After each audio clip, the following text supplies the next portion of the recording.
Hey, bonjour, bonjour à toi, c'est Karine. Je suis ravie de te retrouver une fois de plus aujourd'hui et j'aimerais qu'on parle ensemble toutes les deux, cœur à cœur, entre filles comme d'habitude, de prière. Des fois tu te dis mais tu pries, mais je prie mais mes prières ne sont pas exaucées, je ne vois pas le changement. Je prie pour mon mariage, je prie pour la restauration de mon couple, je prie pour mon mari mais je ne vois pas de changement. Mais qu'est-ce qui se passe? Pourtant je fais ce qu'il faut. Euh, je, je, je, je vis une vie sans péché, je fais attention, je vais à l'église, je donne ma dîme, je donne mes offrandes, je fais le bien autour de moi, mais pourtant mes prières ne sont pas exaucées. Et bien moi je vais te dire pourquoi elles ne sont pas exaucées. Parce qu'il y a des conditions. Il y a des conditions pour lesquelles les prières doivent être exaucées. Et c'est ce que tu as besoin de savoir.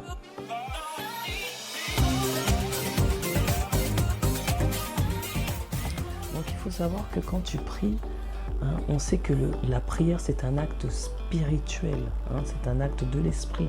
C'est-à-dire que ce ne sont pas seulement des mots que tu formules comme ça, au nom de Jésus, Amen, et puis c'est terminé.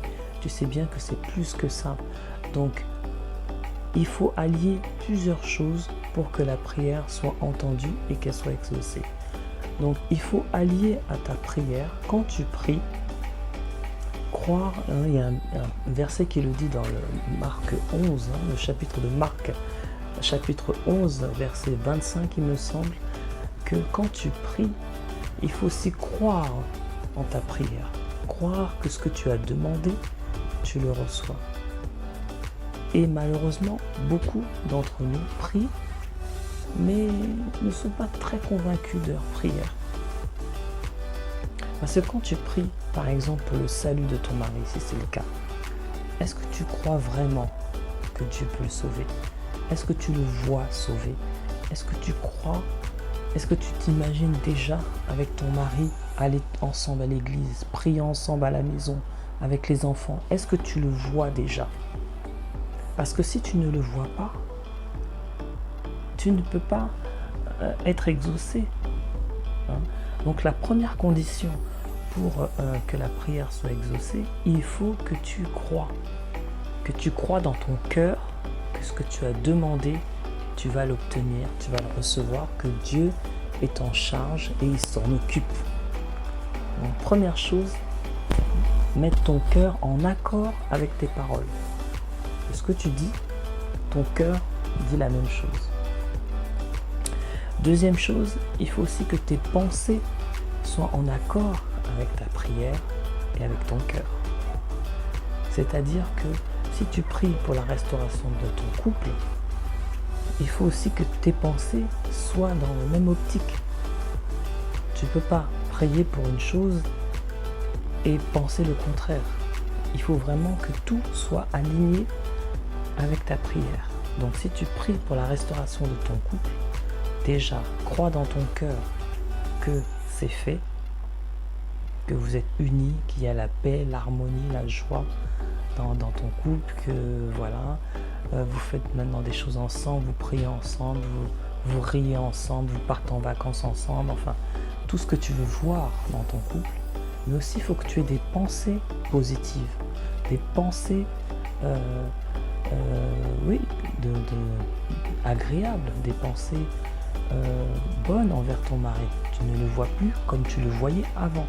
Il faut que tu enlèves l'image que tu avais de ton couple avant, mais qu'il faut que tu le vois maintenant à la pensée que tu veux qu'il soit.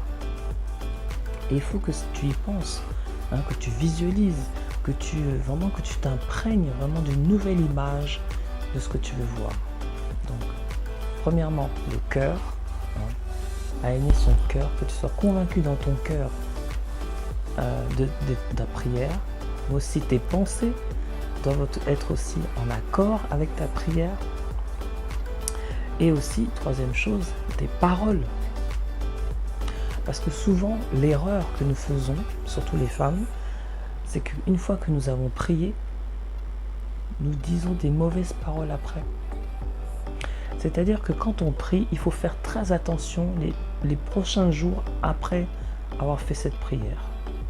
Parce que c'est là que Dieu va attaquer, parce qu'il sait il connaît la puissance de la prière, il va faire en sorte que tu échoues, il va faire en sorte que tu pêches, il va faire en sorte que tu ne reçoives pas ce que tu as demandé.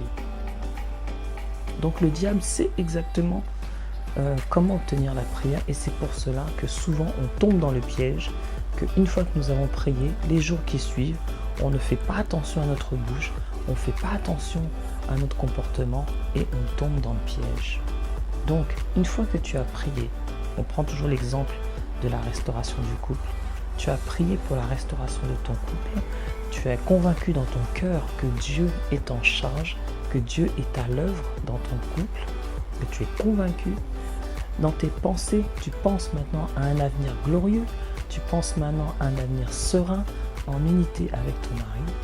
Et 3, avec tes paroles maintenant, tu vas parler de bonnes paroles en disant, en confessant la parole de Dieu par exemple, mais aussi en parlant de façon positive. Quand tu vois ton mari, tu te dis, je suis béni, je suis heureux, je suis une femme comblée parce que j'ai le mari que je voulais, un mari selon Dieu, un mari qui prend soin de moi, un mari qui se soucie du foyer, un mari qui enseigne ses enfants dans la parole de Dieu.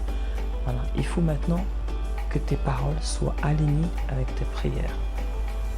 Comme si tu avais déjà reçu, comme si tu étais déjà exaucé. On sait très bien que la foi, c'est voir avant d'avoir. Donc il faut aussi parler les choses avant qu'elles existent et elles se matérialiseront ensuite. Donc c'est très important et ce qui explique que souvent les prières ne sont pas exaucées parce que toutes ces conditions ne sont pas réunies.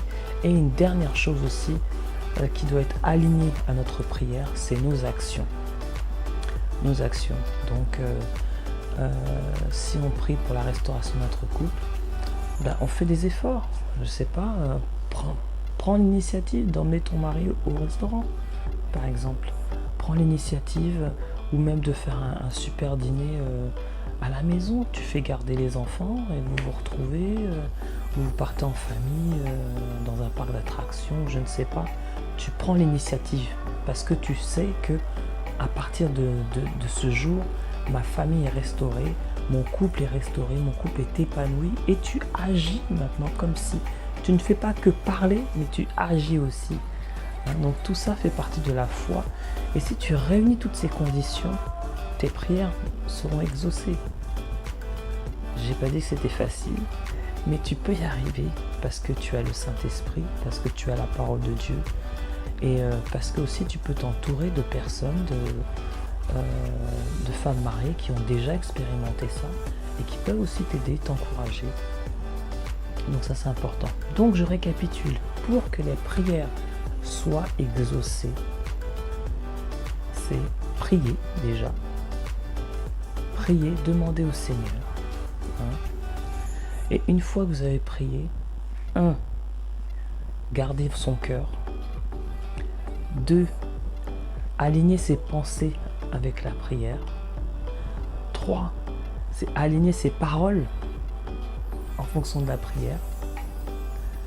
Et 4. Aligner aussi, c'est faire des actions en fonction aussi de ce que nous avons prié et croire que nous avons déjà reçu.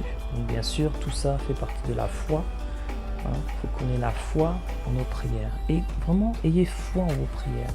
Parce que moi-même, dans ma propre expérience, dans ma vie, souvent je priais, mais je n'étais pas convaincu. Je priais pendant des années, j'ai prié pour le salut de mon mari, mais parfois je n'étais même pas convaincu de ce que je priais. Parce que je ne voyais que son état, l'état qu'il était à ce moment-là. Et je refusais de croire que Dieu était capable de le changer. Donc je priais parce qu'il fallait prier, parce qu'il fallait... je voulais être une bonne épouse, il fallait que je prie, mais il y a des moments où je n'étais pas convaincu par mes prières, je n'étais pas convaincu qu'il pourrait changer.